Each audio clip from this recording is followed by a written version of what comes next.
안녕하세요. 동국대학교 안영찬 교수입니다. 저 안영찬 교수의 2026 비즈니스 클래스에 오신 것을 환영합니다. 이번 특강 주제는 공정하다는 착각입니다. 강의는 총 6강으로 구성될 예정입니다.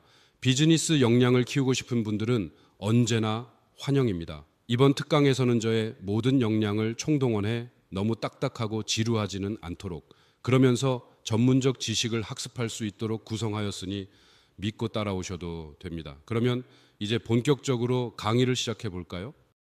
그럼 본격적으로 시작하기에 앞서 오늘 이 강의는 마이클 샌델의 저서 공정하다는 착각을 바탕으로 저 안영찬 교수만의 인사이트를 더하여 구성하였다는 점을 밝힙니다. 오늘은 본 강의에 들어가기 전 앞으로 배울 내용을 살펴보는 오리엔테이션 시간입니다. 그럼 대학 입시와 능력주의에 대해 살펴보겠습니다. 오늘의 핵심 질문은 다음과 같습니다. 대학 입학은 왜 윤리적인 문제인가요? 단순히 교육적 기회일까요? 아니면 사회적 지위와 정당성을 부여하는 역량 지표일까요? 능력주의의 공정성과 정시, 사이드도어, 백도어 등 다양한 입학 경로가 제기하는 윤리적 딜레마를 고려해야 합니다. 입시는 단순한 선발이 아니라 누가 능력 있는 자로 인정받는지를 결정하는 도덕적 판단입니다. 부정과 불법, 불공정성, 기회의 불평등이 문제입니다. 합격은 자격을 의미하지만 승자의 오만과 패자의 굴욕을 초래할 수 있습니다. 이는 능력 지표의 도덕적 의미를 제고하게 합니다. 2019년 3월 33명의 부유한 부모가 자녀의 예일대, 스탠포드 등 명문 대학 입학을 불법적으로 확보한 스캔들이 밝혀졌습니다. 그 중심에는 8년 동안 부정한 계획을 운영한 입학 컨설턴트 윌리엄 싱어가 2,500만 달러를 모았습니다. 싱어는 연문을 만들어 10배 더 쉽고 보장했다고 주장했습니다. 부유한 학부모들은 자녀의 명문대 입학을 위해 수십만 달러를 지불했습니다. 윌리엄 싱어는 시험 조작과 가짜 특기생 자격증을 제공하며 중개자 역할을 했습니다. 대학 내부자들은 뇌물을 받고 협조했습니다. 이들은 왜 불법을 감행했을까요? 명문대 간판이 주는 능력 지표의 가치가 그만큼 컸기 때문입니다. 윤리 분석의 세 가지 관점은 공정성, 결과, 공동선입니다. 시험 조작과 같은 행위는 다른 지원자들의 기회를 박탈하며 불평등을 심화시킵니다. 교육의 목적은 능력 개발이 아닌 지위 판매로 전락할 수 있으며 이는 사회 전체의 신뢰를 손상시킵니다. 이 논쟁은 불법 행위에 대한 엄격한 처벌과 시스템적 문제 해결의 필요성에 초점을 맞추고 있습니다. 지지자들은 향후 위법 행위를 억제하기 위한 집행을 주장합니다. 반대자들은 법적 허점과 시스템적 결함이 지속되고 있다고 강조하며 개별 처벌만으로는 충분하지 않다고 주장합니다. 주요 질문으로는 법적 기부의 윤리적 의미와 스캔들이 고립된 위법 행위 또는 시스템적 실패를 반영하는지 여부가 포함됩니다. SAT, ACT 시험 조작은 시험 감독관 매수와 답안지 조작을 포함합니다. 감독관을 포섭해 답안을 수정하거나 대리 응시자가 대신 문제를 풉니다. 결과적으로 학생들은 원래 성적보다 훨씬 높은 점수를 받아 명문대 지원 자격을 확보하게 됩니다.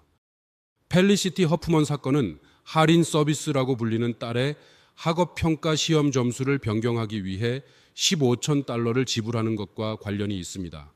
또 다른 사건은 로펌 대표가 감독관이 답변을 적절하게 수정하는 데 75천 달러를 지불하는 것과 관련이 있습니다. 이러한 사례는 능력 기반 시험으로 인식되는 학업평가 시험이 어떻게 돈으로 조작되어 공정성을 훼손할 수 있는지를 강조합니다. 객관적 능력을 측정한다는 SAT의 주장은 조작이 가능한지 의문입니다. 조작된 높은 점수는 자격이 있는 후보자를 부당하게 대체합니다. 학생들은 속임수를 모른다면 자신을 능력 있는 사람으로 잘못 인식할 수 있습니다. 학생이 부모의 위법 행위를 인지하지 못한 경우 책임이 있나요? SAT 점수가 가족 소득과 상관관계가 있으며 이는 내재된 불공정성을 나타내는 것입니까? 이 슬라이드에서는 운동 자격증을 조작하는 비윤리적인 관행에 대해 설명합니다. 스포츠에 참여한 적이 없는 학생들이 어떻게 운동선수로 허위로 소개되었는지 강조합니다. 여기에는 조작된 프로필과 추천서와 함께 대학 입학을 속이기 위해 사진을 변경하고 가짜 자격증을 만드는 과정이 포함되었습니다. 이 사례 연구에서는 유망한 축구 선수로 위장한 한 학생이 예일대에 입학했습니다. 축구 경험이 없음에도 불구하고 가짜 자격 증명과 사진이 제출되었습니다. 코치가 특별한 추천을 제공하여 학생이 합격하게 되었습니다. 아이러니하게도 다양한 재능을 인정하기 위한 시스템은 또 다른 속임수의 허점이 되었습니다. 진정한 운동 능력을 갖춘 학생을 제외하면 시스템의 공정성이 훼손됩니다. 특수인자의 입학 제도의 오용은 다양성을 훼손하고 내부 대학 구조를 선호합니다. 핵심 질문은 다음과 같습니다. 이 제도가 학력과 운동 능력의 균형을 맞추는 능력주의와 일치하는가? 여학생들에게 덜 인기 있는 스포츠를 홍보하는 것이 합법화된 부정행위의 한 형태인가요? 입학산업 생태계에는 로펌, 브로커, 대학이 이 과정을 통해 수익을 창출합니다. 스캔들은 입학을 산업으로 부각시킵니다. SA 컨설팅, 전략개발, SAT 준비 등 수천 달러에 달하는 서비스가 제공됩니다. 과외 코칭과 해외 프로그램은 필수적인 것으로 마케팅됩니다. 코치나 직원과 같은 대학 내부자는 뇌물을 수수할 수 있으며 이는 시스템적인 문제를 나타낼 수 있습니다. 입시 산업은 수십억 달러 규모의 컨설팅 시장을 보유한 중요한 경제 부문이 되었습니다. 프리미엄 서비스는 주로 부유층이 이용할 수 있어 일회성 불규칙성이 아닌 비즈니스 모델을 구축할 수 있습니다. 교육은 중개인이 학생과 대학을 중개하는 등 상품화되어 있습니다. 이로 인해 이러한 관행의 공정성과 정당성에 대한 의문이 제기되고 있습니다. 진보 엘리트 비전 프레임은 트럼프 진영의 정치 전략을 강조합니다. 입시 부정 스캔들은 정치적 프레임의 전쟁터가 되었습니다. 라라 트럼프는 진보 엘리트가 평등을 옹호하면서 개인의 이익을 위해 시스템을 조작하고 도덕적 청렴성과 비전에 의문을 제기했다고 비판했습니다. 보수적 프레임 전략은 할리우드 자유주의자와 자유주의 엘리트를 위선적인 인물로 묘사하는 것을 목표로 합니다. 대중의 분노를 강조하여 엘리트 대 서민의 서사를 강화합니다. 이 접근 방식은 구조적 문제를 자유주의 엘리트의 도덕적 실패로 개인화하고 불공정 입학을 좌우 싸움으로 정치화하는 동시에 보수 진영 내 유사한 특권은 무시합니다. 보수적인 주장에 따르면 진보주의자들은 평등을 옹호하면서 자신들에게 특권을 부여한다고 주장합니다. 진보주의자들은 보수주의자들도 특권을 보호한다고 반박하며 쿠슈너와 트럼프의 자녀들과 같은 인물들을 강조합니다. 이 논쟁은 핵심 쟁점이 비전인지 불평등인지 프레임 전쟁이 문제 해결에 도움이 되는지 방해가 되는지에 대해 의문을 제기합니다. 빙산의 일각 문제는 제도적 불공정성을 강조합니다. 싱어 스캔들은 불법이지만 기부금과 같은 법적 방법도 불평등을 지속합니다. 컨설팅과 특별 수업은 엘리트주의를 유지합니다. 능력주의는 계급 위계를 재생산하는 시스템을 가리는 외관입니다. 이는 개인의 위법 행위뿐만 아니라 더 깊은 구조적 문제입니다. 두 가지 관점이 있습니다. 첫째, 예외적 일탈로 싱어 사건은 불법적이며 대부분의 입시는 공정하게 이루어집니다. 둘째, 구조적 불공정으로 싱어 사건은 빙산의 일각이며 합법적 특권도 불공정합니다. 문제는 시스템 전체에 있으며 입시제도 근본 개혁이 필요합니다. 제러드 쿠슈너의 하버드 입학은 아버지의 250만 달러 기부로 인해 윤리적 문제를 제기했습니다. 평균 학업 성취에도 불구하고 그의 입학은 진보적인 인사들로부터 비판을 불러일으켰고 트럼프 진영에서 위선적이라는 인식이 부각되었습니다. 이 논쟁은 그의 입학이 합법성 여부와 관계없이 공정했는지 여부에 초점을 맞추고 있습니다. 트럼프 가족의 대학 기부는 윤리적 의문을 제기합니다. 제러드 쿠슈너의 하버드 입학은 아버지의 250만 달러 기부에 이어 이루어졌습니다. 마찬가지로 도널드 트럼프도 펜실베이니아 대학교에 150만 달러를 기부했습니다. 합법적이지만 이러한 조치는 대학이 기부와 입학 사이에 직접적인 연관성이 없다고 주장하기 때문에 능력주의와 투명성에 도전합니다. 기부 기반 입학의 정당성에 대한 논쟁은 장단점을 모두 제시합니다. 지지자들은 기부금이 장학금과 시설을 통해 모든 학생에게 혜택을 주며 합법적이며 사립대학의 권리 내에 있다고 주장합니다. 반대자들은 기부금이 메리트를 대체하고 자격을 갖춘 학생에게 불이익을 주며 불평등을 지속할 수 있기 때문에 불공정성을 강조합니다. 주요 질문은 기부금이 모든 학생에게 진정으로 혜택을 주는지 여부와 법적 및 윤리적 고려 사항 간의 근본적인 차이점을 포함합니다. 싱어는 입시를 정문, 뒷문, 옆문으로 비유했습니다. 정문은 성적과 시험 점수로 평가되는 능력주의 이상입니다. 뒷문은 기부를 통한 입학으로 합법적이지만 불공정합니다. 옆문은 시험 조작과 가짜 자격증으로 불법이며 뒷문보다 가성비가 좋다고 주장합니다. 윌리엄 싱어의 사이드 도어 마케팅은 합리적인 가격과 확실성을 강조합니다. 입장료가 보장되지 않고 수십만 원에 달하는 백도어와 달리 사이드 도어는 입장료가 보장된 수만 명만 있으면 됩니다. 초보 유층은 물론 초보자도 아닌 확실성을 추구하는 사람들이 타겟입니다. 합법성, 능력주의, 공정성이라는 세 가지 문의 윤리적 측면을 비교해 보겠습니다. 합법성은 다양하며 어떤 문은 합법적이고 어떤 문은 그렇지 않습니다. 능력주의에 의문이 제기되고 어떤 문은 능력이 부족합니다. 공정성에 대해서는 논쟁이 있으며 어떤 문은 불공정한 것으로 간주됩니다. 합법적인 문과 공정한 문 중 어느 문이 더 윤리적인가요? 정문은 정말 공정한가요? 기부에 대한 윤리적 논쟁은 복잡합니다. 기부는 합법적이며 기소 대상이 아니지만 조작은 불법이며 범죄로 간주됩니다. 미국 검찰청은 건물 기부가 진정으로 아동의 입학 기회를 향상시키는지 의문을 제기하며 합법적인 기부와 기만적인 관행의 차이를 강조하면서 이러한 구분을 강조했습니다. 대학 혜택으로 기부금은 장학금 연구 시설에 사용됩니다. 기부 사실이 공개되는 경우가 많고 이는 오랜 관행으로 대학 운영에 필수적입니다. 그러나 능력주의 위배와 기회 박탈, 계급 재생산의 문제도 제기됩니다. 합법성과 윤리성은 같은가? 뒷문이 합법적이라도 공정한 것은 아닙니다. 이 논쟁은 기존 입학을 금지할지 여부에 초점을 맞추고 있습니다. 지지자들은 재정적 영향력과 특권을 제거하여 능력주의를 보장한다고 주장합니다. 반대자들은 기부금이 모든 학생에게 이익이 되는 대학 재정에 필수적이라고 주장합니다. 타협에는 기부금과 입학금을 분리하거나 기존 선호도를 규제하는 것이 포함될 수 있습니다. 어떤 입장을 지지하시나요? 기존 입학이 금지된 경우 대학은 재정적으로 어떻게 보상해야 할까요? 많은 대학에서 기부자의 이름을 건물, 강의실, 심지어 학과에 붙이는 명명권 교환을 진행합니다. 예를 들어 스미스 홀과 존슨 도서관이 있습니다. 기부자의 이름은 강의실 좌석이나 극장 의자에도 새겨질 수 있으며 이경영 대학원과 같은 프로그램도 이러한 관행을 반영합니다. 대학들은 기부와 입학이 무관하다고 주장하지만 은밀한 거래가 발생합니다. 부유한 부모가 기부를 제안하고 자녀가 신청하며 대학은 전체적인 평가에 따라 입학을 결정합니다. 그런 다음 기부가 이루어집니다. 각 단계는 합법적이지만 명시적인 합의가 없는 입학 구매와 비슷해 증명하기 어렵습니다. 기부 입학 연계의 투명성 부족으로 인해 대학은 책임을 회피할 수 있습니다. 포괄적 평가라는 용어는 종종 재정적 영향을 가립니다. 기부는 공익에 도움이 될 수 있지만 부당한 개인적 이익을 초래할 수 있습니다. 대학이 기부금에 영향을 받은 입학을 공개하는 것이 더 윤리적인가요? 기부 입학 관행이 공정한 경쟁과 공존할 수 있을까요?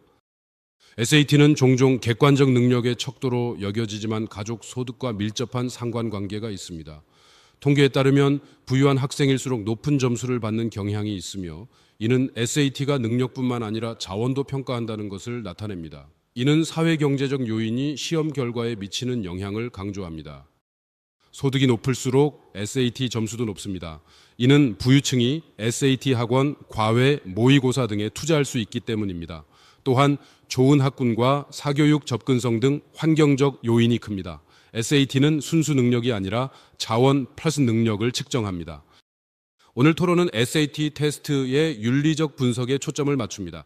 주요 질문에는 SAT가 타고난 능력이나 투자된 자원을 측정하는지, 출발점이 다른 경쟁의 공정성, 능력주의의 한계 등이 포함됩니다.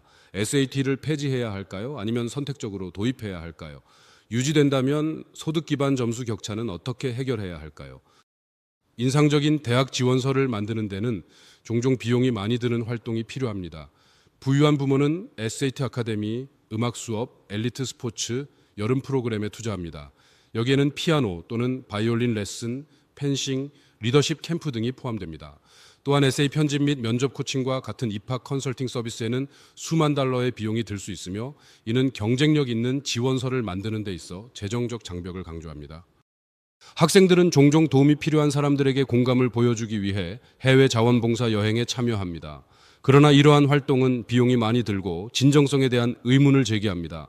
비평가들은 이러한 경험이 저소득층 학생들에게는 접근하기 어렵고 자원봉사를 상품화한다고 주장합니다. 대학들은 다양성과 공감을 중시하지만 이러한 특성을 증명할 수 있는 자원을 가진 학생들을 선호하는 경우가 많습니다. 이 고교 시절은 명문대를 목표로 Advanced Placement 과목, 과외 활동, 시험 준비로 가득 차 있습니다. 평균 Advanced Placement 과목 수는 5벌 8개, 과외 활동 참여는 3개 이상입니다. 이러한 경쟁은 청소년들에게 극심한 스트레스를 주며 일부는 인생이 대학 입시 준비 기간이라고 느낍니다. 과외에서의 경쟁 윤리에 대한 논쟁은 다양한 관점을 강조합니다. 지지자들은 음악과 스포츠와 같은 활동이 성적을 뛰어넘는 헌신과 다양성을 보여준다고 주장합니다. 비평가들은 재정적 제약이 기회를 제한하기 때문에 불평등을 지적하고 활동이 단순한 입학 도구가 되는 것의 진정성에 의문을 제기합니다. 주요 질문으로는 대학 평가의 공정성과 부모의 투자 경계가 있습니다. 아이비리그의 사회경제적 구조는 부유한 배경이 지배적이라는 것을 보여줍니다. 통계에 따르면 아이비리그 학생의 70% 이상이 상위 20%의 소득가정 출신입니다. 특히 프린스턴과 예일대는 소득 분포 하위 60%보다 상위 1%의 학생이 더 많아 부의 집중도가 높다는 점을 강조합니다. 아이비리그 학생의 소득 분포를 보면 상위 1%는 미국 인구의 1%에 불과하지만 아이비리그 학생의 15%를 차지합니다. 반면 하위 60%는 미국 인구의 60%이지만 아이비리그 학생의 30%에 불과합니다. 명문대는 능력의 사다리가 아니라 계급 재생산 기관에 가깝습니다. 엘리트 대학 입학의 격차는 개인의 능력 때문만은 아닙니다. 기존 입학, 동문 기부, 재정적 부담과 같은 요인이 중요한 역할을 합니다. 부유한 배경을 가진 학생들은 종종 SAT 점수와 과외에서 유리한 점이 있는 반면 장학금 없이는 어려움을 겪는 학생들도 있습니다. 이러한 복잡한 요인들의 상호작용은 입학 불평등의 원인이 됩니다. 공평한 입학을 위한 해결책을 논의하고 있습니다. 여기에는 저소득층 학생을 위한 소득 기반 혜택, 기존 입학 폐지, 기부금 기반 입학 금지, SAT 평가 개선, 등록금 부담 완화를 위한 장학금 확대 등이 포함됩니다. 주요 질문은 어떤 솔루션이 가장 효과적이며 모든 것을 구현하는 것이 명문대학의 성과주의를 진정으로 실현할 수 있는지 여부입니다. 대입 합격이 주는 도덕적 의미는 단순한 부가 아닙니다. 학부모들은 자녀에게 능력 지표를 원했습니다. 그들이 원하는 것은 명문대 간판이 줄 수 있는 능력의 지표였습니다. 능력 지표는 승자의 심리에 큰 영향을 미칩니다. 나는 나 스스로의 재능과 노력으로 여기에 섰다는 믿음은 사회적 인정과 도덕적 정당성을 부여합니다. 이는 단순한 자부심을 넘어 나는 얻을 만한 걸 얻었다는 확신으로 이어집니다. 싱어는 정문 입학을 스스로 해내는 것이라 표현했습니다. 이는 성적, 시험, 에세이로 합격하는 능력주의의 핵심을 짚습니다. 그러나 부정행위로 합격하는 경우 능력 지표의 위조가 문제입니다. 아이러니하게도 부모들은 자녀가 스스로 해냈다고 믿게 하기 위해 부정사실을 숨깁니다. 능력주의가 초래하는 가장 큰 문제는 승자의 오만입니다. 성공 경험은 명문대 합격, 좋은 직장, 높은 소득을 포함합니다. 이는 나는 내 재능과 노력으로 이겼다는 해석을 낳고 도덕적 우월감을 느끼게 합니다. 타인에 대한 경멸로 이어져 덜 성공한 사람들은 노력이나 능력이 부족하다고 여깁니다. 능력주의는 패자에게도 심리적 영향을 미칩니다. 실패 경험은 낮은 소득과 불안정한 일자리로 이어질 수 있습니다. 패자는 자신의 능력과 노력이 부족하다고 해석하며 자존감 상실과 사회에 대한 분노를 느낄 수 있습니다. 능력주의는 승자와 패자 모두에게 잘못된 인식을 심어줍니다. 승자는 자신의 성공을 과대평가하며 패자는 자신의 실패를 과도하게 내면화합니다. 이러한 인식은 승자에게는 자부심과 우월감을, 패자에게는 굴욕과 분노를 초래합니다. 결과적으로 감사와 겸손, 자존감과 정치적 분노의 상실을 초래합니다. 능력주의는 성공을 개인의 노력과 재능으로만 설명하지만 실제로는 부모의 지원, 경제적 정서적 뒷받침, 교사의 노력, 좋은 교육 환경, 타고난 재능, 사회적 환경, 운, 우연한 기회와 타이밍 등 많은 요소가 가려져 있습니다. 능력주의는 윤리적 질문을 제기합니다. 우리는 진정으로 자수성가한 것일까요? 아니면 다른 기여 요인을 간과하고 있는 것일까요? 이러한 요소를 무시하면 배은망덕으로 이어질 수 있습니다. 개인적인 능력만을 믿으면 연대가 약화될 수 있습니다. 성공의 얼마나 많은 부분이 순전히 자신의 노력인가요? 능력주의가 조장하는 오만함과 죄책감을 어떻게 극복할 수 있을까요? 능력주의는 능력과 재능에 따라 사회적 지위와 보상이 이루어지는 제도입니다. 공정한 경쟁과 기회 균등이 이상적인 제도로 배경보다 개인의 잠재력을 중시합니다. 그러나 현실은 특권이 종종 능력을 가려 불공정한 경쟁을 초래하고 불평등을 지속시킨다는 것을 보여줍니다. 이는 성공의 오만과 실패의 죄책감에 대한 윤리적 우려를 불러일으킵니다. 능력 지표는 명문대 졸업장, 자격증, 직함 등으로 나는 능력 있는 자임을 증명하는 사회적 표지입니다. 경제적, 사회적, 도덕적 가치를 지니지만 위조 가능성과 불평등 은폐의 문제점이 있습니다. 이는 공정한 경쟁의 결과처럼 보이지만 실제로는 특권의 산물일 수 있습니다. 능력주의는 경쟁을 통해 승자와 패자를 나누며 승자는 오만, 패자는 굴욕을 느낍니다. 이는 사회적 분열과 민주주의 위기를 초래할 수 있습니다. 핵심은 불공정의 문제가 아니라 잘못된 감정 구조가 사회적 연대와 민주주의를 위협한다는 점입니다. 입시의 세 가지 경로는 정문, 연문, 뒷문입니다. 정문은 능력주의의 이상이지만 불평등합니다. 뒷문은 합법적이지만 불공정하며 연문은 불법적이고 불공정합니다. 이 도식은 입시의 다양한 경로와 그에 따른 공정성 문제를 보여줍니다. 통계에 따르면 입학에 상당한 차이가 있는 것으로 나타났습니다. 8년 동안 연문 입학을 통해 2,500만 달러를 벌어들였습니다. 한 가족은 딸의 입학 비용으로 120만 달러를 지불하여 불법 입학 수수료가 가장 높았습니다. 아이비리그 학생들은 상위 20%에서 70%, 하위 60%에서 30%로 상위 1% 소득 계층에 속할 가능성이 15배 더 높습니다. 등록금 논쟁의 핵심 질문을 살펴봅시다. SAT 점수가 소득과 상관관계가 있다면 정말 공정한가요? 합법적 기부와 불법 입학 중 어느 것이 더 비윤리적인가요? 부모의 투자는 지원에서 특권으로 어디를 넘나들까요? 능력주의를 포기한다면 어떤 대안이 있을까요? 엘리트 졸업생들은 자신의 성공을 어떻게 인식해야 할까요? 2019년 싱어 스캔들은 명문대학의 뒷문을 통한 불법 및 불공정 입학을 강조합니다. 법적 뒷문과 시험도 소외된 계층에게 불이익을 주며 능력주의의 의문을 제기합니다. 성공은 능력의 상징이 되어 오만으로 이어지고 실패는 좌절을 유발합니다. 이는 사회적 결속력을 약화시키고 분열을 증가시켜 민주주의를 위협합니다. 이 슬라이드는 모든 사례 연구가 누락 없이 포함되었음을 확인합니다. PDF 콘텐츠가 완전히 반영되어 있는지 확인하여 포괄적인 커버리지를 보장합니다. 2019학년도 입시 스캔들부터 능력지표 추출까지 60개의 슬라이드에 걸쳐 각 섹션이 표와 토론 등 다양한 형식으로 철저하게 문서화되어 있습니다. 우리는 진정으로 능력주의의 원칙을 따르고 있는 것일까요? 아니면 계층적 경쟁을 넘어 공동의 이익을 추구하는 것일까요? 이 질문은 우리의 가치와 집단적 진보 추구에 대한 성찰을 요구합니다. 어떠셨나요? 강의 내용이 조금 흥미로우셨습니까? 아쉽지만 오늘 강의는 여기서 마무리하려고 합니다. 다음 제1강에서 뵙겠습니다. 그럼 여러분, 공정을 향해 함께 나아갑시다. Never Stop Change, People First, 안영찬 교수였습니다.